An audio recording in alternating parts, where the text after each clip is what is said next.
পরিবারের অংশ না হয়েও খালেদা জিয়ার প্রয়াণে যে ব্যক্তিটি সবচেয়ে বেশি ভেঙে পড়েছেন তিনি খালেদা জিয়ার ছায়াসঙ্গী ফাতেমা। ক্ষমতায় থাকাকালীন শেখ হাসিনা খালেদা জিয়াকে উদ্দেশ্য করে বলেছিলেন কারাগারেও নাকি তার ফাতেমাকে লাগবে। শেষ পর্যন্ত সেটাই হয়, ফাতেমাও যান কারাগারে। 2018 সালের 8 ফেব্রুয়ারি আদালতের রায়ে খালেদা জিয়া কারাগারে যান। সে সময় তার আইনজীবীরা আবেদন করেন গৃহকর্মী ফাতেমা বেগম যেন বেগম জিয়ার সঙ্গে থাকতে পারেন। আদালতের অনুমতিতে 6 দিন পর ফাতেমা প্রবেশ করেন কারাগারে। রাজনৈতিক কোনো পরিচয় ছাড়াই স্বেচ্ছায় তিনি হয়ে ওঠেন কারাবন্দী। কারণ তিনি জানতেন এই সময়ে একা থাকা মানে ভেঙে পড়া, তাই নিজেই নিজেকে আবদ্ধ করেন কারাগারে বিনা অপরাধে। এমন উদাহরণ পৃথিবীতে নেই বললেই চলে। সেই ছায়াসঙ্গী ফাতেমাকে চিরবিদায় জানালেন বেগম জিয়া। একজন গৃহকর্মী থেকে ফাতেমা হয়ে উঠেছিলেন পরিবারের সদস্যের মতো। খালেদা জিয়াও মেয়ের মতোই দেখতেন তাকে। তিনি কোনো রাজনৈতিক কর্মী নন, কোনো দলীয় পদও নেই তার। তবু ইতিহাসের কঠিন মুহূর্তগুলোই তার উপস্থিতি ছিল অবিচ্ছেদ্য। 2014 সালের মার্চ ফর ডেমোক্রেসি, গুলশানের বাসার সামনে বালু ভর্তি ট্রাক দিয়ে পথ রুদ্ধ।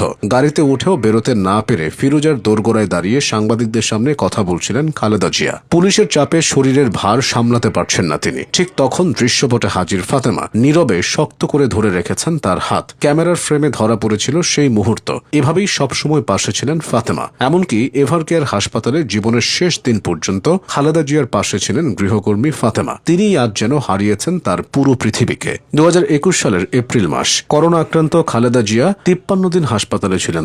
যখন মানুষ প্রিয়জনের কাছেও যেতে ভয় পাচ্ছেন, তখন ফাতেমা ছিলেন অবিচল। সেবিকা হয়ে, সাহস হয়ে, ছায়া হয়েছিলেন খালেদা জিয়ার পাশে। বাথরুমে আনা নেওয়া, ওষুধ খাওয়ানো, শারীরিক দুর্বলতায় হাত ধরে রাখা, এসব কাজ তার কাছে শুধু দায়িত্ব নয়, যেন আপন মায়ের সেবা করছেন তিনি। 1.5 দশকেরও বেশি সময় ধরে গৃহকর্মীর পরিচয় পেরিয়ে তিনি হয়ে উঠেছিলেন খালেদা জিয়ার একান্ত সঙ্গে। কারাগারের অন্ধকার প্রকোষ্ঠ, গৃহবন্দিত্বের দীর্ঘদিন, হাসপাতালের নিঃসঙ্গ রাত কিংবা বিদেশ সফরের নীরব করিডোর, সবখানে নিঃশব্দে উপস্থিত ছিলেন তিনি। ফাতেমার জন্ম ভোলার সদর উপজেলার কাচিয়া ইউনিয়নের শাহ মাদার গ্রামে। রফিকুল ইসলাম ও মালেকা বেগম দম্পতির 5 সন্তানের মধ্যে তিনি সবার বড়। সংসারের ভার তার কাঁধে আসে খুব অল্প বয়সেই। একই ইউনিয়নের কৃষক মোহাম্মদ হারুন লাহারির সঙ্গে বিয়ের পর সংসার বাঁধেন। মেঘনা নদীর চরে কৃষি কাজ করে চলত জীবন। ঘরে আসে মেয়ে জাকিয়া ইসলাম রিয়া ও ছেলে মোহাম্মদ রিফাত। ছেলের বয়স তখন মাত্র 2 বছর। ঠিক সেই সময় 2008 সালে হঠাৎ অসুস্থ হয়ে মারা যান তার স্বামী। মুহূর্তে বদলে যায় জীবনের মানচিত্র।